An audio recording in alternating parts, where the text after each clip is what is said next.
प्रदेश के गांव में पैदा हुआ एक लड़का मुंबई में इस मिथक को तोड़ रहा है कि फिल्म स्टार होने के लिए गोरा होना चाहिए, लंबा होना चाहिए, चौड़ा होना चाहिए।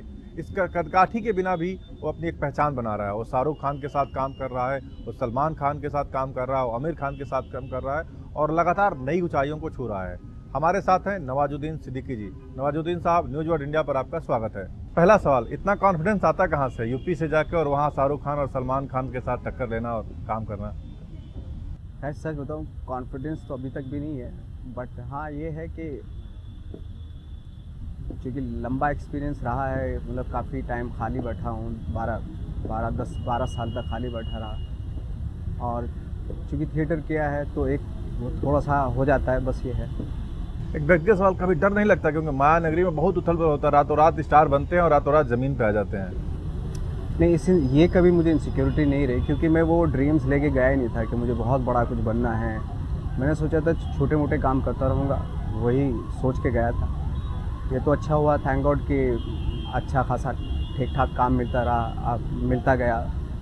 क्योंकि इनसिक्योरिटी तब होती है, डिसअपॉइंटमेंट तब होता है जब आप बड़े बड़े ड्रीम लेके जाते हैं।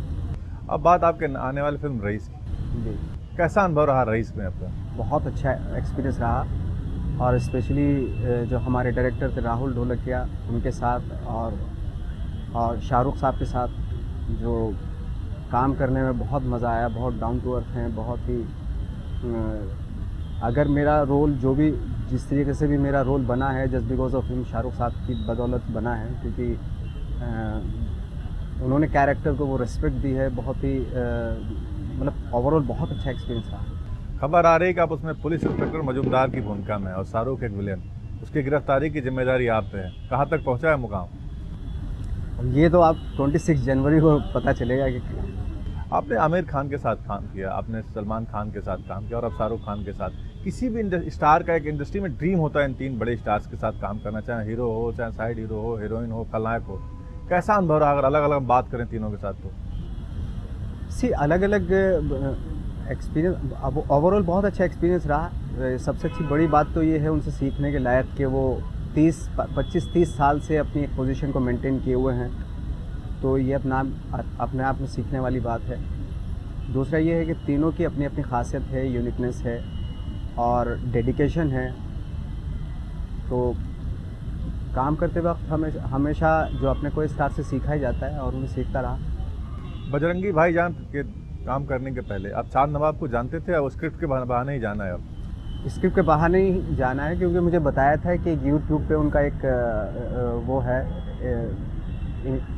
इंटरव्यू लेते हुए एंकरिंग करते हुए एक जो वायरल हुआ था उनका, तो वो देखा था मैंने, काफ़ी टाइम देखा। जो हमारे डायरेक्टर थे कबीर साहब, उन्होंने बताया था, तो वो देखा मैंने काफ़ी, और फिर उसी के हिसाब से फिर वो सीन किया था।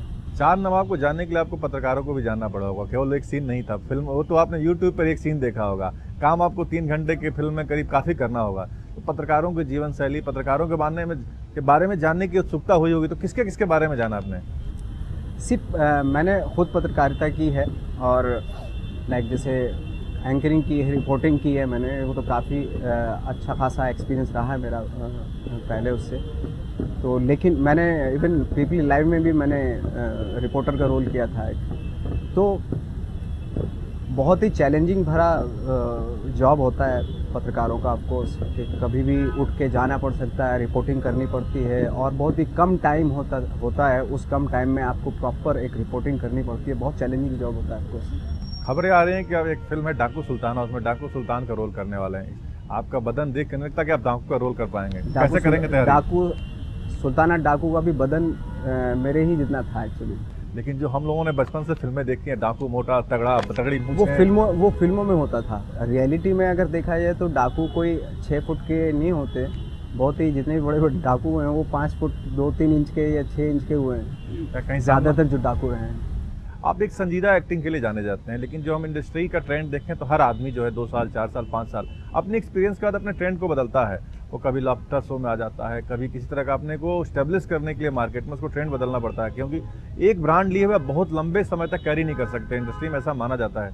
क्या लगता है अगला ट्रेंड क्या होगा आपका? संजीदा ही रहें, कुछ चेंज का आइडिया है मन में? मैं तो हर तरह की फिल्में ट्राई कर रहा हूँ, हर तरह की जॉनर की, और चाहे वो क्योंकि उसमें एक्टर को चैलेंज मिलता है और मुझे बड़ा अच्छा लगता है जब कोई चैलेंजिंग रोल देता है, तो इसीलिए और यही चले जाना चाहता हूँ बस। मैंने कहीं सुना है कि आप जब मुंबई गए तो पहले आप टीवी में रोल करना चाहते थे, अब आप स्टार हो गए हैं। क्या अगर टीवी का मौका मिले, टीवी में कोई ऑफर दे तो वक्त निकाल पाएंगे आप?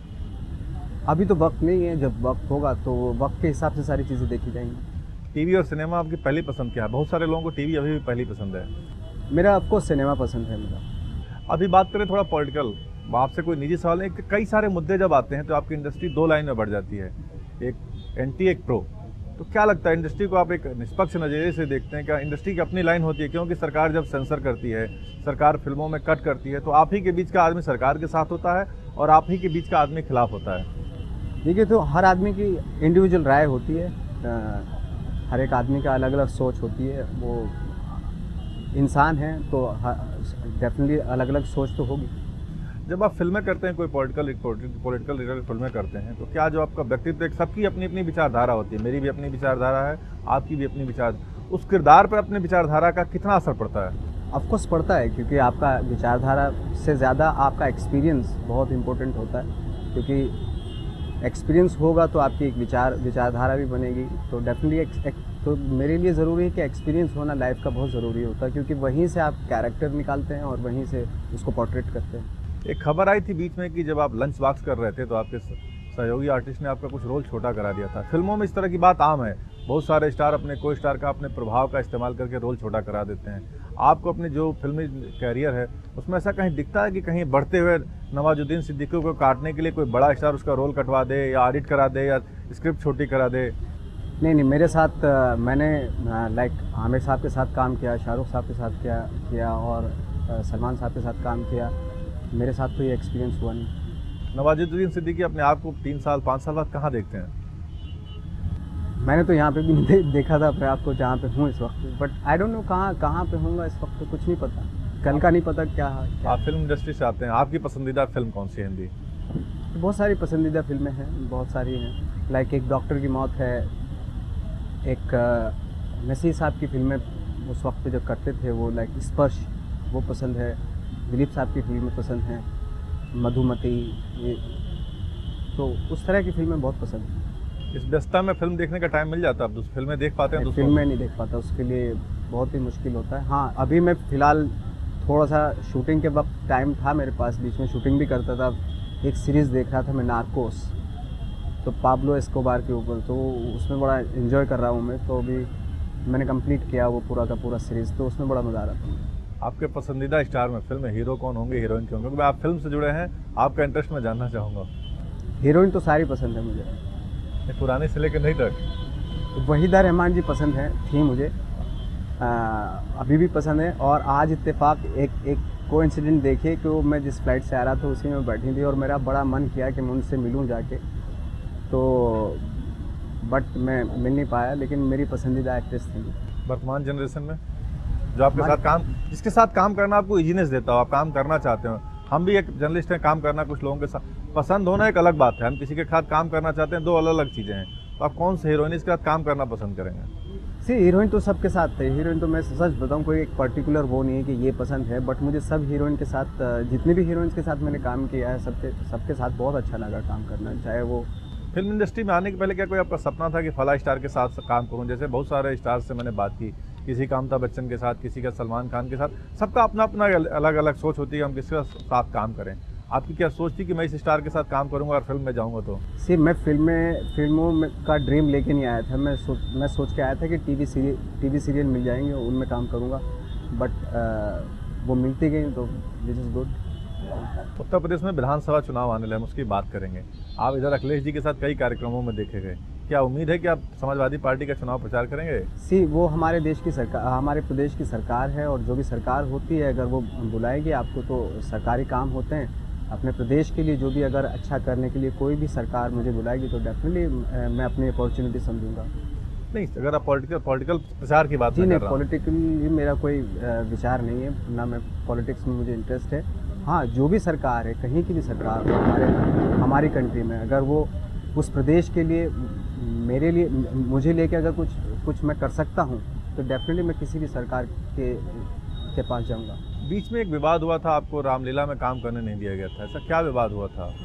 विवाद नहीं था वो एक आध किसी बंदे ने थोड़ा सा कुछ रिएक्ट किया होगा। बाकी जो मेरे रामलीला के दोस्त थे और वो आई थिंक सबको बड़ा अफसोस हुआ था। और आज भी मेरे गांव के जितने भी लोग हैं और इवन गांव के लोग क्या मतलब जितने भी हमारे देश के लोग हैं वो चाहते हैं कि मैं रामलीला करूंगा। डेफिनेटली आपने करूंगा, रामलीला तो करूंगा। आपने की क्यों नहीं जी, आपने की क्यों नहीं? नेक्स्ट ईयर करूंगा। क्योंकि अभी यहाँ आने से पहले मैंने तत्कालीन एसएसपी जो रहे हैं आपके दीपक कुमार साहब, उनसे बात की।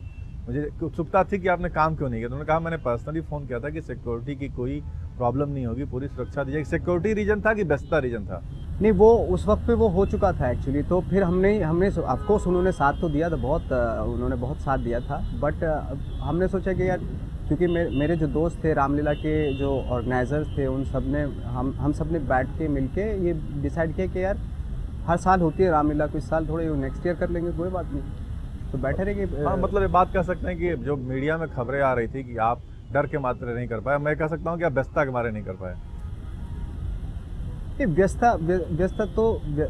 व्यस्तता भी थी और दूसरा ये भी था कि हर साल होती है रामलीला, कोई एक ही उसी साल की रामलीला पे थोड़ा नहीं मैं इसी बार करना है मुझे, ये नहीं, कोई नेक्स्ट ईयर होगी, नेक्स्ट ईयर कर लेंगे। और बहुत जगह से तो मुझे तो ऑफ़र भी आ रहे थे कि इधर कर लो, यहाँ पे राजस्थान से भी फ़ोन आए, मेरे प्रदेश से बहुत सारे फ़ोन आए मुझे कि हमारे यहाँ पे कर लो, और डेफिनेटली करूँगा मैं। आप मुजफ्फरनगर से मुंबई गए, आपने पिछले 10 साल में मुजफ्फरनगर का नाम बहुत रोशन किया, हर आदमी जानना चाहता है मुजफ्फरनगर। लेकिन पिछले अगर हम 6 महीने की बात करें तो मुजफ्फरनगर ने 2 बार आपको बदनामी दी है। एक बार आपका पारिवारिक विवाद में नाम आया और एक बार इस विवाद में नाम आया। क्या सोचते हैं आप? दूसरा विवाद कौन से? एक पारिवारिक विवाद आपका आया था कि आप परिवार में भाई बहन का, आपके वाइफ, आपके भाई की वो वाइफ, तो सरासर झूठ था, वो सरासर एलिगेशन लगाए थे मेरे पे, उसके प्रूफ भी हैं हमारे पास। नहीं, मैं उस बात नहीं कर रहा हूँ कि वो सही था गलत था, मैं कह रहा हूँ कि जिस जगह का आप नाम रोशन करते हैं इतनी दूर जाके, उस शहर से जब मिलता है तो सिर्फ घाव मिलता है, कहीं ना कहीं टीस उठती है कि अच्छाई के लिए मुजफ्फरनगर कभी मुझे अच्छाई नहीं देता है। मैं जाता तो हर बार यही कि मैं सोचता हूँ, क्योंकि मैं फार्मर रहा हूँ, हमारी बैकग्राउंड पूरी फार्मर की रही है। मैं हमेशा ये सोचता हूँ जब भी जाता हूँ कि मेरे से जो कुछ हो सकता है फार्मर के लिए, मैं इस वक्त थोड़ा बहुत जो कैपेबल हूँ, मैं अपने किसान भाइयों का कुछ मेरे से अगर कुछ हेल्प बन सकती है तो मुझे करनी चाहिए, ये सोच के मैं जाता हूँ। बट अनफॉर्चुनेटली मेरे ही लोगों ने, मेरे ही रिश्तेदारों ने मेरे पे इल्ज़ाम लगा दिया, तो उससे बड़ा दुख हुआ था, बहुत दुख हुआ था। बट रामलीला वाले केस से मुझे बहुत ही कॉन्फिडेंस, मुझे बहुत अच्छा इसलिए लगा था रामलीला, क्योंकि 100% हिंदू मेरे साथ थे। नहीं, आपके इस तरह के बयानों से देखिए, उत्तर प्रदेश की बात करें, मैंने भी बहुत सारी रिपोर्टिंग की है। कभी रामलीला, बहुत सारी रामलीलाएं होती हैं, इसमें मुस्लिम काम करते हैं, मैं अयोध्या जाता हूँ तो और बहुत सारे पूजा के यही तो खासियत है हमारे देश की। हाँ, तो ऐसे में जब इस तरह की मानसिकता होती है तो मेरा सवाल है कि पीड़ा देती है, मुझे भी पीड़ा देती है अगर मैं गाँव के लिए कुछ काम करूँ, तो ऐसे में क्या ऐसा तो नहीं कि आपका लगाव कम हो जाएगा मुजफ्फरनगर से? नहीं, मैं लगाव तो खैर कि आप पैदा हुए हैं वहाँ पे तो लगाव तो कम नहीं होता, बट शायद मैं थोड़ी सी सतर्कता बरतूँ अभी, बहुत कम जाना, शायद मैं बहुत कम जाऊँ अभी वहाँ पे। अब फिर फिल्मों पर लौटते हैं, क्योंकि आप फिल्म के आदमी हैं, राजनीति से आपने पहले ही किनारा कर लिया है। अगर एक आपको आइडियल रोल मिले, कोई डायरेक्टर बताए कि एक आप आइडियल रोल मिले और आप अपनी स्क्रिप्ट खुद लिखें, तो क्या बनना चाहेंगे आप? मैं मुग़ल आज़म का दिलीप कुमार बनना चाहूँगा। आप मुग़ल आज़म का दिलीप कुमार बनना चाहेंगे? क्यों, ऐसा क्या उस खासियत है उसमें? मुझे बहुत फैसिनेट करता है वो रोल, और मैं चाहता हूँ कि मैं उस तरह के एटीट्यूड का मुझे रोल मिलेगा तो मैं बहुत खूबी से निभा सकता हूँ वो। अभी फिल्मों की बात करें, इंडस्ट्री में जो लोग जिनके फादर प्रिंटर में या बात करें कि पीढ़ी का, चाहे वह राजनीति हो या फिल्में हो या जुडिशरी की भी बात कभी कभी आती है, कि जो परंपरागत लोग हैं, जो पारिवारिक लोग हैं, उनका एक तरह से कब्जा है। जैसे सलमान खान की बात करें, शाहरुख खान तो नया आए हैं, आमिर खान की एक परंपरागत जो कब्जा है इस थिएटर पर, सिनेमा का, कब तक दूर होगा कि नए आदमी को मौका मिलेगा? आप जैसे आपने बताया 12 साल लग गया, लेकिन किसी स्टार के बच्चे को 12 दिन में मौका मिल जाता है। देखिए, मौका मिला तो ये हम नेगेटिविटी की तरफ क्यों देखते हैं? पॉजिटिविटी की तरफ भी तो देखना चाहिए। और वाकई ये फैक्ट है कि जिसके अंदर होता है उसको लेट सवेर तो हर जगह होता है, हर फील्ड में होता है। अगर आप अपने ड्रीम परस्यू करना चाह रहे हो, जो आपके ड्रीम्स है, वो आसानी से तो नहीं होता, थोड़े तो दिक्कत हर फील्ड में उठानी पड़ती है, इसमें उठानी पड़ती है। आप बहुत ग्रामीण इलाके से आते हैं, तो मैं एक सलाह चाहूँगा, जो ग्रामीण इलाके से लड़के आ रहे हैं, जो इंडस्ट्री में आना चाह रहे हैं, उनको कोई रास्ता नहीं दिख रहा है, एज एडवाइज आप क्या देंगे कि क्या क्या करें, क्या क्या स्टेप्स होगा कि उनको उनकी राह आसान हो जाएगी? सलाह से राह आसान होती है। मैं खैर एडवाइस देने लायक तो भी नहीं हुआ, बट हाँ जो मेरा एक्सपीरियंस उसके अनुसार मैं कह सकता हूँ कि यही है कि जब आप जाते हैं तो एक तो आपकी जो खासियत है, जो यूनिकनेस है, क्योंकि ऊपर वाले ने हर आदमी को अपनी एक खासियत दे के भेजा है, वो उस खासियत को ना छोड़ें एक तो, और ऑनेस्टी के साथ काम करें, हार्ड वर्क करें, जो आपके हाथ में उतना तो कर सकते हैं तो उतना करना चाहिए। अभी आपने मुगले आजम की बात की। मुगले आजम से आते आते जो है रईस आते आते फिल्म इंडस्ट्री में एक्टर बदल गए, एक्टिंग का स्टाइल बदल गई और टेक्नोलॉजी में बड़ा ग्रोथ हुआ है। अभी हम फिल्म आई बाहुबली, उसमें पूरा टेक्नोलॉजी का काम हुआ है। तो कहीं ना कहीं ऐसा लगता है मुझे कि चाहे गीतकार हों, संगीतकार हों और एक्टर हों, वो तीनों टेक्नोलॉजी के आगे दबते जा रहे हैं। टेक्नोलॉजी कहीं ना कहीं भारी पड़ती जा रही है। आप क्या सोचते हैं इसके बारे में? हाँ, टेक्नोलॉजी भारी नहीं पड़नी चाहिए, उसको इस तरीके से यूज़ करनी चाहिए कि वो बहुत ही बैलेंसिंग फैक्टर की तरह यूज़ करनी चाहिए टेक्नोलॉजी को। अगर टेक्नोलॉजी भारी पड़ रही है तो दैट मीन कहीं ना कहीं हम दूसरी चीज़ का सहारा लेके मतलब वो करना चाह रहे हैं अपने प्रोडक्ट। एज ए ऑडियंस में ऐसा महसूस करता हूँ कि जो नए गीतकार हैं उनकी आवाज़ इंस्ट्रूमेंट पे ज़्यादा डिपेंड करती है। जो लता जी की आवाज़ थी, आशा जी की आवाज़ थी, वो आवाज़, इनकी आवाज़ अच्छी खराब की बात मैं नहीं कर रहा हूँ, बस इनके गानों में इंस्ट्रूमेंट भारी पड़ रहा है इनकी आवाज़ की स्थिति में।